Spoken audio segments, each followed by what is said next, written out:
AI 혁명 하면 보통 엔비디아나 삼성전자 같은 엄청난 기업들만 떠올리잖아요.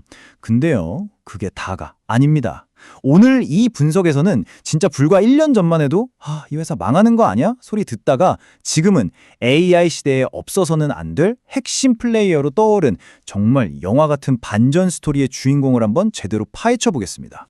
생각해보세요. 우리가 쓰는 챗 GPT, 또 앞으로 나올 자율주행차, 이런 눈부신 기술들 뒤에는요, 사실 이 모든 걸 가능하게 만드는 눈에 잘 띄지 않는 그런 회사들이 있어요.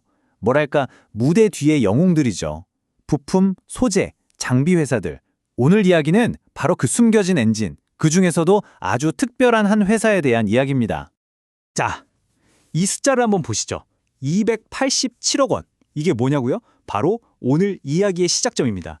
2023년에 예스티라는 회사가 기록한 순손실, 그러니까 까먹은 돈이 이만큼이라는 거예요. 287억, 어마어마하죠? 이 엄청난 적자가 이 회사를 말 그대로 벼랑 끝으로 내몰았습니다. 자, 그럼 이야기의 첫 번째 장으로 한번 들어가 볼까요? 도대체 무슨 일이 있었길래 25년이나 된 회사가 이렇게까지 심각한 위기에 빠졌던 걸까요? 2023년 당시 예스티의 재무 상태를 뜯어보면요. 와, 정말 총체적 난국이었습니다. 아까 말씀드린 287억 순손실은 말할 것도 없고요. 부채 비율이 170%를 넘었어요. 이게 무슨 뜻이냐면 내 돈보다 빌린 분이 훨씬 많다는 얘기죠. 근데 설상가상으로 자회사들 실적까지 안 좋으니까 이건 사방에서 문제가 한꺼번에 터져버린 그야말로 퍼펙트 스톰 상황이었던 겁니다.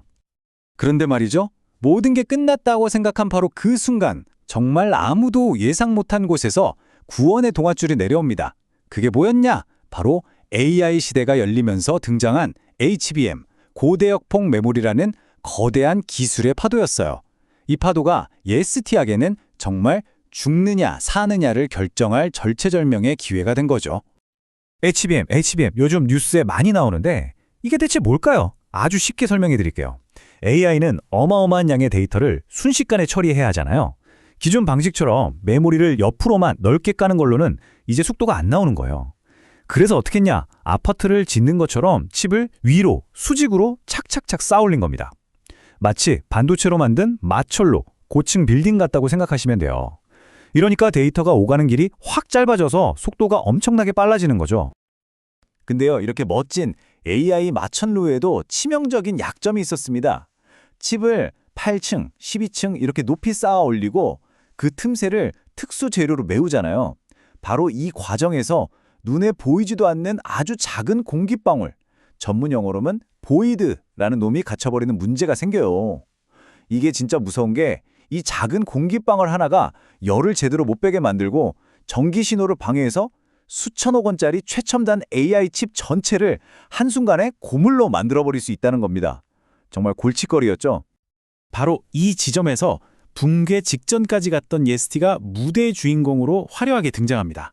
왜냐? 이 골치 아픈 공기방울 문제를 한 방에 해결할 수 있는 자기들만의 비밀 병기를 가지고 있었거든요. 예스티의 해결책은요, 들어보면 되게 간단한데 아주 강력합니다. 이름하여 가압규요. 말 그대로 압력을 가해서 치료한다는 뜻인데요. 쉽게 생각해서 거대한 압력솥 같은 장비 안에 이 비싼 AI 칩을 넣고 엄청난 압력으로 꽉 눌러주는 거예요. 그럼 어떻게 될까요? 젖은 스펀지를 꽉 짤 때 물이 빠져나오듯이 칩 안에 숨어있던 미세한 공기방울들이 싹 빠져나가는 거죠. 이 기술 하나로 AI 칩의 불량률이 뚝 떨어지고 안정성은 확 올라가게 된 겁니다. 자, 그럼 이 독보적인 기술이 망해가던 회사의 재무제표를 과연 어떻게 바꿔놨을까요? 이제부터가 이 이야기의 하이라이트입니다. 정말 드라마틱한 변화를 보시게 될 거예요. 이 표를 한번 보세요. 이게 그 결과입니다. 2023년에 영업이익이 마이너스 4억 적자였죠? 그런데 불과 1년 만인 2024년에 113억 흑자로 돌아섭니다. 와, 이것만 해도 대단한데 2026년 예상치는 무려 283억 원이에요. 회사의 체질이 그냥 바뀐 게 아니라 아예 다른 회사가 됐다고 봐도 될 정도입니다. 말 그대로 퀀텀 점프, 재무적인 대반전이 일어난 거죠. 이 그래프를 보시면 그 변화가 한눈에 들어오죠. 저기 바닥에 있던 막대가 순식간에 하늘로 솟구치는 모습. 정말 극적이지 않습니까? 이 그래프 하나가, 제대로 된 기술 하나가 회사의 운명을 어떻게 180도 바꿀 수 있는지를 그냥 그대로 보여주고 있는 겁니다. 물론 이런 대박이 그냥 운으로만 터진 건 아닙니다. 아주 영리한 전략이 있었어요. 예전에는 디스플레이 장비가 주력이었는데 이걸 과감하게 줄이고 돈이 더 잘 되는, 그러니까 마진이 훨씬 높은 반도체 장비 쪽으로 사업 구조를 확 바꾼 겁니다. 보시는 것처럼 이제 매출의 거의 80%가 반도체 장비에서 나와요. 이런 체질 개선이 있었기에 지금의 턴어라운드가 가능했던 거죠. 자, 이렇게 HBM 장비로 화려하게 부활에 성공한 예스티. 그런데 이야기가 여기서 끝이 아닙니다. 이 회사의 야망은 더 컸어요.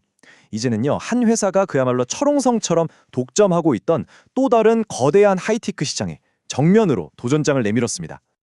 그 새로운 시장의 이름은 바로 고압수소 어닐링, 줄여서 HPA라고 부릅니다. 이건 또 뭐냐? 반도체 회로가 이제는 머리카락보다 수천 배는 더 얇아졌잖아요. 그러다 보니까 미세한 결함들이 어쩔 수 없이 생기는데 이걸 고압의 수소를 이용해서 마치 상처를 치료하듯이 힐링해주는 기술이에요. 이렇게 하면 칩 성능이 확 올라가고 수명도 길어지는 아주 중요한 핵심 공정입니다. 이 HPA 장비 시장은요, 지금까지 HSP라는 회사가 특허라는 강력한 무기를 가지고 그냥 혼자서 다 해먹는 완벽한 독점 시장이었어요. 아무도 못 들어왔죠. 그런데 예스티가 몇 년에 걸친 지루한 법정 다툼 끝에 얼마 전에 이 핵심 특허 소송에서 이겨버렸습니다. 드디어 이 단단했던 독점의 벽에 금이 가기 시작한 거예요. 이제 막 시장에 들어온 도전자 예스티와 왕자를 지키려는 HSP, 딱 다윗과 골리앗의 싸움 구도가 만들어진 거죠. 하지만 이야기가 너무 좋게만 흘러가죠? 세상 일이 다 그렇듯 이렇게 장밋빛 전망만 있는 건 아닙니다. 모든 화려한 성공 스토리 뒤에는 그림자가 있기 마련이거든요. 예스티의 이 놀라운 반전 스토리에도 아직 우리가 꼭 짚고 넘어가야 할 중요한 리스크들이 남아 있습니다. 자, 지금 투자자들이 딱 이런 딜레마에 빠져 있을 겁니다. 이 표를 보시면 왼쪽에는 기회 요인이, 오른쪽에는 위협 요인이 있죠. 왼쪽을 보면 HBM 시장은 계속 커지고 HPA라는 새로운 시장까지 뚫었으니 성장 가능성은 어마어마해 보입니다. 그런데 오른쪽을 보면 골치 아픈 문제들이 있어요. 언제든 주식으로 바뀔 수 있는 전환사채, 이걸 오버행이라고 하죠. 아직 완전히 끝나지 않은 소송 리스크, 그리고 마지막으로 이거 너무 비싼 거 아니야? 소리가 나올 만큼 이미 많이 올라버린 주가. 기회와 위협이 정말 팽팽하게 맞서고 있는 형국입니다. 그중에서도 가장 큰 리스크를 딱 하나의 숫자로 꼽으라면 바로 이겁니다. 10% 이상. 이게 뭐냐면 아직 주식으로 바뀌지 않은 전환사채 물량이 전체 주식수의 10%를 넘어간다는 뜻이에요.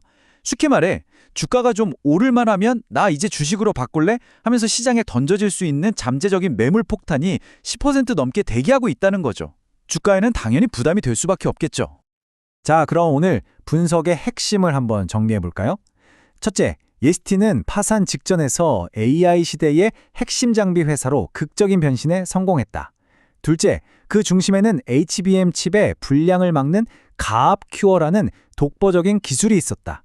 셋째, 이제는 HBM을 넘어서 HPA라는 독점 시장에 도전장을 내밀었다. 하지만 마지막으로 이 모든 밝은 전망 뒤에는 전환사채나 소송 같은 무시 못할 리스크들도 분명히 존재한다. 이렇게 요약할 수 있겠습니다. 그래서 마지막 질문은 바로 이겁니다. 과연 예스티는 역사적인 퀀텀 점프를 앞둔 아직 세상이 다 알아보지 못한 숨겨진 보석일까요? 아니면 이 모든 장밋빛 미래는 아직 쓰이지 않은 소설일 뿐이고 지금 투자는 그저 성공과 실패가 공존하는 아슬아슬한 고위험 베팅에 불과한 걸까요? 이 질문에 대한 답은 결국 여러분 각자의 몫일 겁니다.